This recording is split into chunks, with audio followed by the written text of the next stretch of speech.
cerita tuh sebenarnya nggak penting, ya. Fan service aja. Di film Deadpool mana cerita itu penting? I told you, you're not welcome here. You're not welcome anywhere. Now get the fuck out of my bar. Just give me one more drink and then I'll leave. Hi, Peanut. The Talkies. Ngomongin film bersama Bayu dan Edoy. Deadpool and Wolverine alias Deadpool 3. Mimpi basah para pecinta film komik. Oke, ini kita bahas memang seminggu setelah filmnya rilis ya. Karena sebetulnya nge-review film ini atau ngasih komen film ini tanpa spoiler tuh berat. Tapi ternyata di hari pertama aja bukan sama penonton ya, tapi sama filmmakersnya sendiri udah di spoil berat gitu loh. Major spoilers tuh malah udah dibuka, dan jadinya di medsos tuh orang nggak segan-segan lagi untuk spoilers. Nah makanya sekarang kita berani bikin.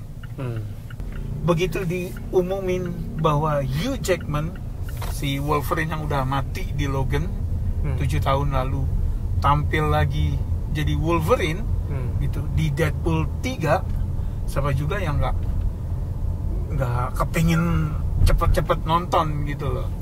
Jadi secara timeline ini sebelum Logan dong? Dia sesudah Logan. Jadi Marvel ini universe yang berbeda. Gitu. Nah kemudian ini kayak Logan tuh R-rated ya.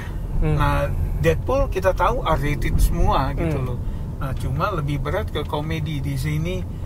Gila, Hugh Jackman itu kayak yang semua yang dia tahan-tahan selama dia jadi Wolverine dari tahun 2000 dikeluarin semua, termasuk kostum yang comic accurate nih.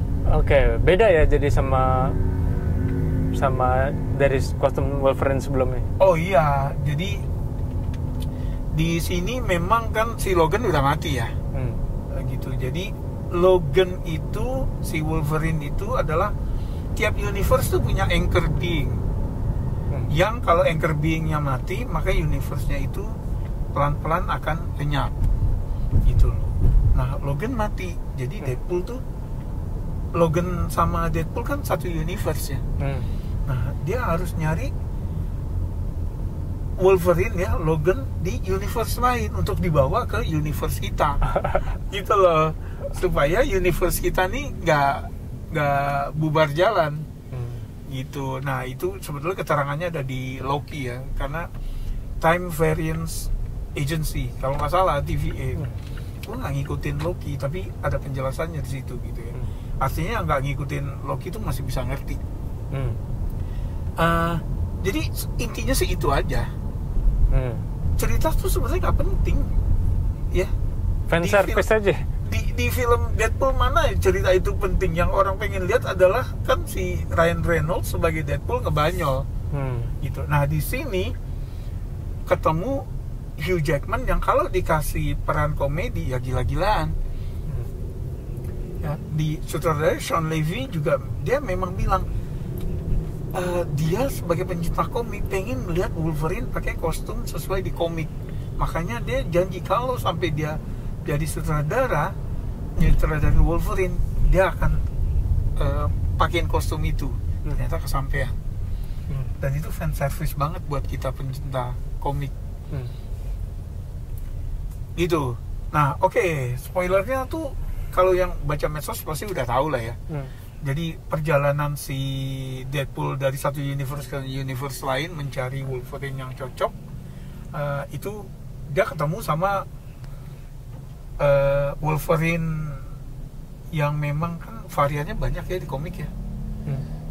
Termasuk yang komik accurate juga dari segi size. Kan Wolverine sebetulnya aslinya nggak gede-gede amat ya.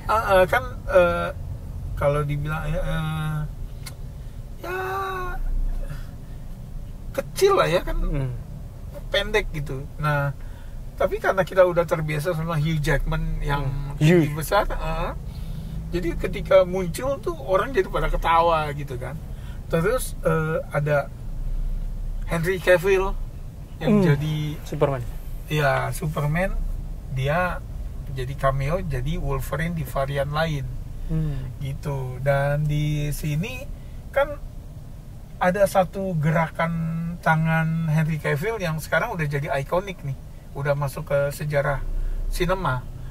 Yaitu di Mission Impossible Fallout yang dia hand reload gitu ya. Nah, di sini dia ngeluarin claws-nya Wolverine tuh dengan hand reload gitu. Oke. Gitu. Ya, asli itu keren banget.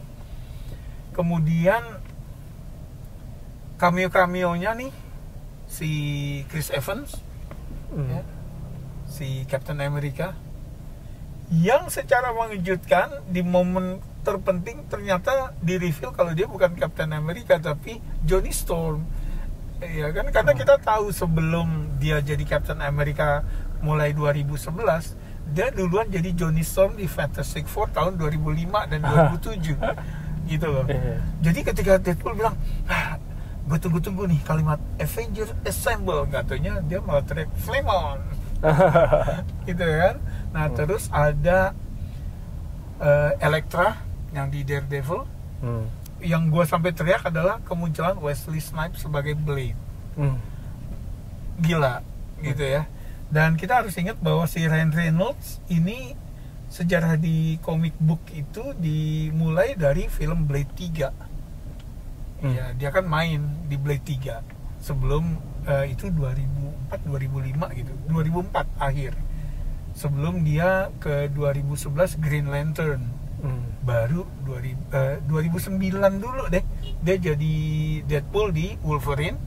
Terus 2011 jadi Green Lantern, kemudian 2016 jadi Deadpool lagi sebagai tokoh utama. Gitu loh.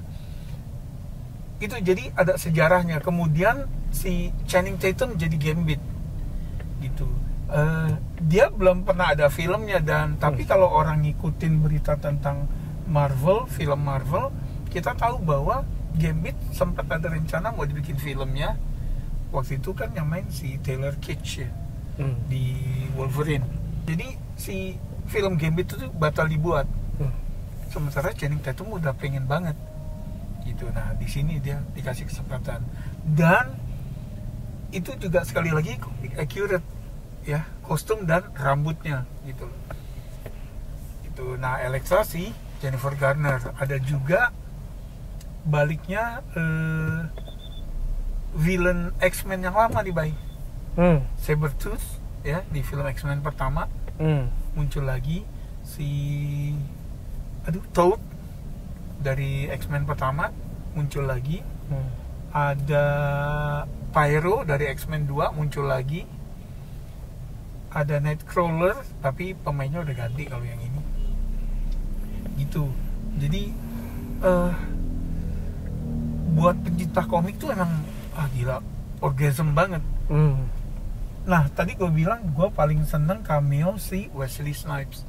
Tapi momen yang paling bikin gue bersorak adalah dan penonton lain ketika akhirnya Wolverine tuh pakai topeng. Dan topengnya itu beneran topeng komik gitu. Dan kita ngelihat kan dulu kesannya kalau pakai topeng tuh jadi kayak konyol ya, terlalu komik banget. Di sini enggak dan pantas sehingga kita mikir kenapa nggak dari dulu ya gitu loh. Itu sih. Oke. Skor kalau menurut gue ini memang semakin kita semakin kita suka komik, semakin kita ngikutin pop culture, akan semakin menikmati Deadpool. Tapi itu berlaku di Deadpool 1 dan 2 juga sih gitu ya. Karena jokes mereka tentang pernikahannya Jennifer Garner, pernikahannya Hugh Jackman, pernikahannya si Ryan Reynolds, semua jadi jokes juga di sini gitu kan. Jadi kalau kita ngikutin itu semua, termasuk film-film Marvel yang nggak jadi dibikin, Gambit dan Blade baru gitu ya, kita akan suka banget gitu. Nah, gue termasuk yang ngikutin itu walaupun nggak dalam banget ya, karena gue nggak ngikutin seriesnya Marvel. Gue nikmat banget nonton film ini. Gue kasih 8. Wow. Oke. Dimana yang udah nonton setuju nggak Kalau terhibur banget udah pasti lah ya. Ini kan film yang ditunggu-tunggu gitu. Ya udah, yang udah nonton ada gak spoiler lainnya atau cameo lainnya yang belum kita bahas? Silahkan tulis di komen. Makasih udah mampir, sampai ketemu di film berikutnya. Salam.